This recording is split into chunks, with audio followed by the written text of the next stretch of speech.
जम्मू से हैं प्रिया जी, स्वागत है आपका। हेलो जी मैम। नमस्ते मैम। मैं जी प्रिया नहीं हूँ, मैं नमस्कार। रिया हूँ। रिया, रिया चलिए माफ कीजिएगा, बताइए रिया जम्मू से। जी। हाँ जी, नमस्ते यकीन साहब जी। रिया जी, मैं तो हेलो। सही नाम बोल रहा हूँ ना? आपका स्वागत है। हाँ जी हाँ जी सर, क्योंकि मैं आपसे बड़ी पुरानी जुड़ी हुई हूँ ना, मैं प्रिया नहीं रिया हूँ, इसलिए मैं अपना नाम करेक्ट कर रही हूँ।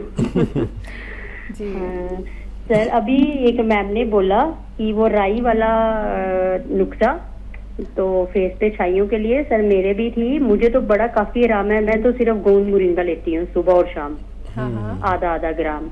मुझे तो फर्क है, मगर सर मेरे थोड़े थोड़े से डार्क सर्कल नहीं जा रहे हैं और थोड़े थोड़े डार्ट नहीं जा रहे हैं, ऐसे क्लियर फेस नहीं है मेरा।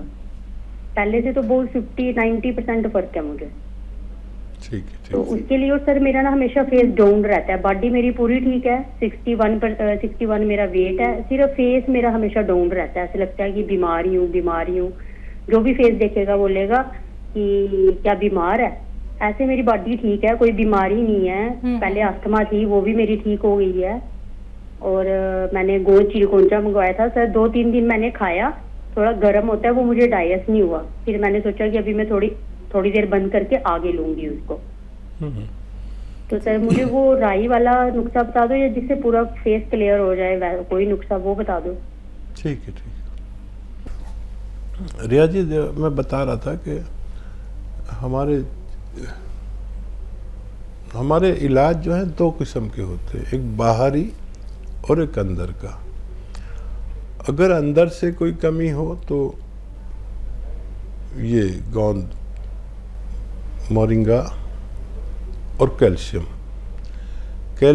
1 हफ्ते में 2 बार खाना चाहिए। कैल्शियम मल्टीविटामिन्स की कोई भी टैबलेट या कैप्सूल 1 हफ्ते में 2 खाना चाहिए, 2 बार।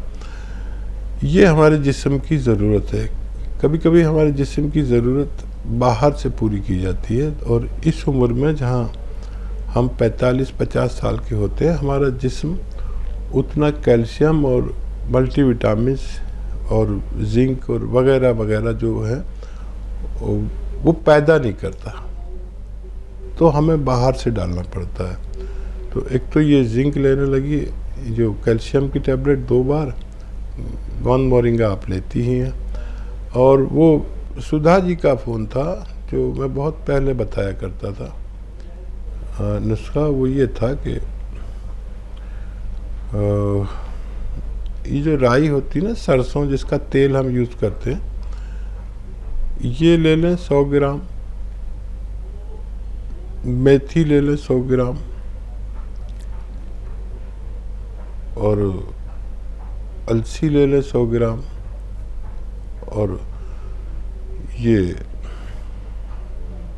हल्दी ले लें। इन सबको कूट लें और फिर इसका लेप टाइप का बना के ना, थोड़ा सा गाढ़ा सा बना के अपने चेहरे पर रब करें और थोड़ा छोड़ दें। जब ये सूख जाए तो इसे धो लें। थोड़ी सी हो सकता है जलन सी हो चेहरे पर, जो एक मामूली जलन जो आप बर्दाश्त कर सकती हैं, वो ये नुस्खा था जो मैं काफ़ी 4-5 साल पहले बताता था, तो उसकी वो याद दिला रहे थे। बहुत शुक्रिया हमारे साथ जुड़ने के लिए। छपरा से हमारे साथ नीतू जी जुड़ गई हैं, स्वागत है आपका। नमस्ते मैम। जी नमस्कार मैम। नमस्ते सर। छपरा वालों नमस्ते, आदाब, जय हिंद, स्वागत। सर मैं आपका इलाज चला रही हूँ, अपने लिए भी 2-3 इलाज ले रही हूँ। सर मेरे हाथ जहाँ से मुड़ती है वो उंगली मेरा टाइट हो जाता है, और टाइट हो जाता है, उस पर सोने के बाद और टाइट हो जाता है, उस पर धीरे धीरे नॉर्मल हो जाती है, उस पर थोड़ा थोड़ा दर्द भी रहता है उंगली सब में। और दूसरा सवाल ये है कि मेरी बच्ची के गांठे का इलाज मैं सर से ले रही हूँ, तो क्या मैं उसे दही और पनीर का बना हुआ कुछ दे सकती हूँ? दही दे सकती हूँ क्योंकि सर तो दूध और घी मना करते हैं, इसलिए पूछना चाहती हूँ। ठीक है जी। हाँ, दही और दूध में फ़र्क है, तो ये दोनों चीज़ें आप उन्हें दे सकते हैं। जैसे मैं बता रहा था कि जब भी कोई चीज़ मीठी होती है तो वो ताकतवर होती है, और जब वो खट्टी हो जाती है तो वो उसकी तासीर बदल जाती है। तो अगर वो नींबू खा सकते हैं तो दही भी खा सकते हैं, पनीर भी खा सकते हैं। तो ज़रूर आप उन्हें दे सकते हैं। और क्या सवाल था? दर्द उंगली में। हाँ, वो तो आप एक्सरसाइज तो कर ही रहे होंगे, जो मैंने ये वाली बताई है। ये वाली एक्सरसाइज करना ज़रूरी है। और गौनसिया ले सकते हैं 1 बार या 2 बार, और लगातार 2-3 महीने ले सकते हैं। मैं दुआ भी करूँगा कि भगवान आपको फ़ायदा दे दे। चंडीगढ़ से हैं निशा जी, स्वागत है आपका। हेलो। हाँ जी मैम, सर से बात करवा दूँ? कर लीजिए बात। हाँ जी। जी निशा जी, स्वागत है आपका। हाँ जी, नमस्कार सर। जय हिंद। मेरे ना आपसे गोसिया मंगवाया था सर। क्या मंगवाया था? गोसिया मंगवाया था। ठीक है। मेरी ना कमर में दर्द होता है, एक टांग में दर्द होता है, एक पैर ना मेरा सुन जाता है, जैसे नीचे चलने फिरने की मेरे को दिक्कत होती है। तो मेरा ऑपरेशन भी हो रखा है डिस्क का। जब से फिर भी मेरा दर्द ठीक नहीं हो गया। तो मैं 2.5 महीने हो गए मेरे को गोसिया खाते हुए। अभी भी कमर में जकड़न सी हो जाती है, पैर भी सुन जाता है। कितना फ़ायदा लगता है आपको अभी? फायदा तो है, पर एक पैर सुनना है कमर में। सुबह जब उठती हूँ ना, पैरों कमरे में दर्द होता है। ठीक है, ठीक है। चल नहीं जाता मेरे से। अच्छा देखिए, फ़ायदा है लेकिन पूरी तरह नस दबी हुई है, बहुत बुरी तरह। तो हो सकता है ज़्यादा वक्त लगे आपको, क्योंकि काफ़ी बुरी तरह नर्व दबी हुई कमर की डिस्क में।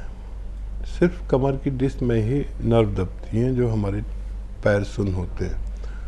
और वही सब एहतियात आप पर भी ज़रूरी है कि वेस्टर्न टॉयलेट यूज़ करें, और उकड़ू बैठना जिसे कहते हैं ना, पंजों के बल ज़मीन में जो बैठते हैं, वो बिल्कुल छोड़ दें। वेस्टर्न टॉयलेट का इस्तेमाल करें। अगर वज़न आपका कद के अनुसार ना हो, ज़्यादा हो, तो वज़न भी कम कर लें। बस यही एक तरीका है कि आप स्वस्थ रह सकते हैं। अगली कॉलर हैं, स्वागत है आपका।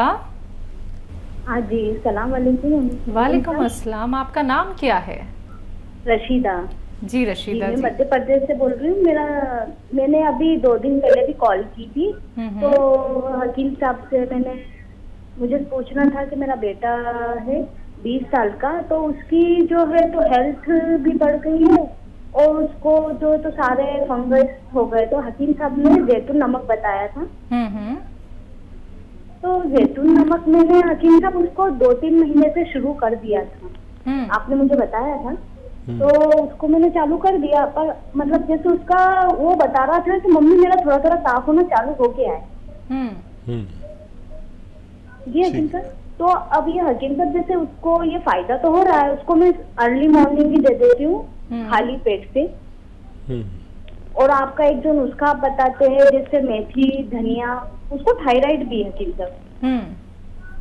ठीक है, ठीक। तो क्या है कि वो थोड़ा सुस्त सुस्त भी रहता है, और उसकी हेल्थ कम नहीं हो रही है हकीम साहब।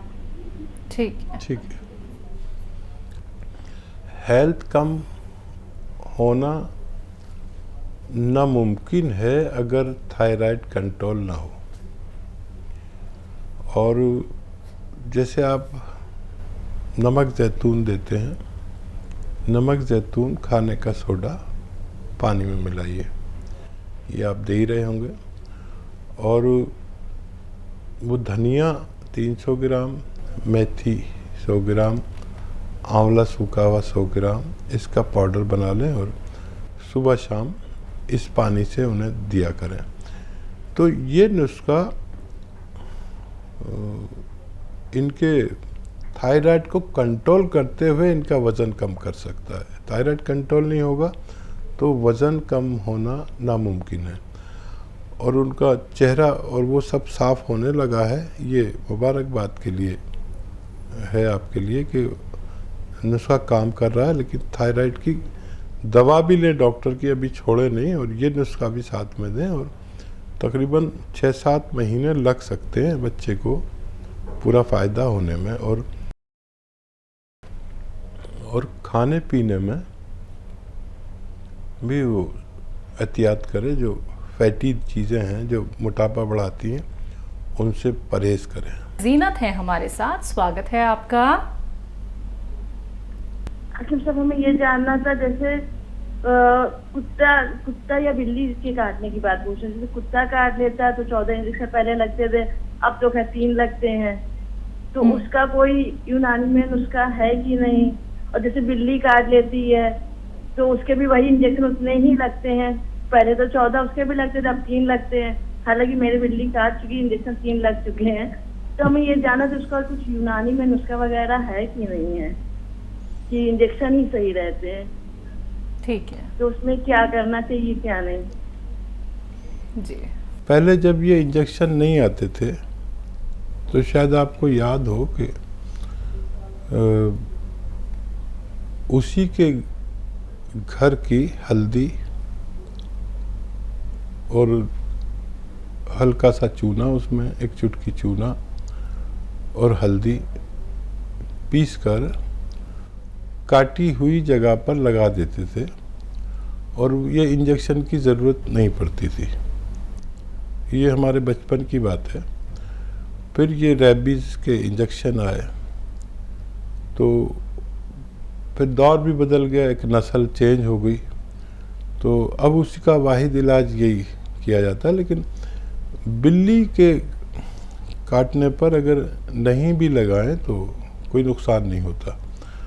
और खून साफ़ करने वाली दवाएं इंटरनल लें, और अगर किसी को कुत्ता अगर काटता है तो कहीं पर अगर उसका दांत लगा है और खून उसका खारिज हुआ है, खून निकला है, यानी ज़ख़म हुआ है, तो लगाना ज़रूरी है। अक्सर क्या होता है कि पैंट पहन रखी है और कुत्ते ने काटा, और कुत्ते का दांत वहाँ तक नहीं पहुँचा। किसी ने जीन्स की पैंट पहन रखी है, लेकिन ज़ख़म तो हो गया, तो उस पर इंजेक्शन आप एहतियातन लगा सकते हैं। लेकिन क्योंकि उसका लुआब, कुत्ते के मुंह का लुआब उस तक नहीं पहुंचा, तो आप नॉर्मल उसकी परम पट्टी भी कर सकते हैं। ये देखना ज़रूरी है कि कुत्ता या बिल्ली के काटने से हमारे ज़ख़म तो हो गया, लेकिन अगर लुआब, उसके लुआब दहाना यानी मुंह की लार वहाँ तक नहीं पहुँची है। क्योंकि जीन्स की पैंट या मोटी कोई पैंट ऐसी होती है कि उसने मुंह तो मार दिया, लेकिन उसके दांत ने पैंट के कपड़े को पार नहीं किया। जैसे मेरे कोई यहाँ पर लोहे की कोई चीज़ मारे, तो लोहे की चीज़, लोहे के लिए भी आपने देखा होगा एक इंजेक्शन ज़रूरी है, वो लगवाना ज़रूरी होता है। लेकिन वो लोहा किसी ने मेरे यहाँ मारा और अंदर से कट तो गया, लेकिन लोहे ने मेरी शर्ट को क्रॉस नहीं किया, तो फिर वो इंजेक्शन भी लगवाना ज़रूरी नहीं है।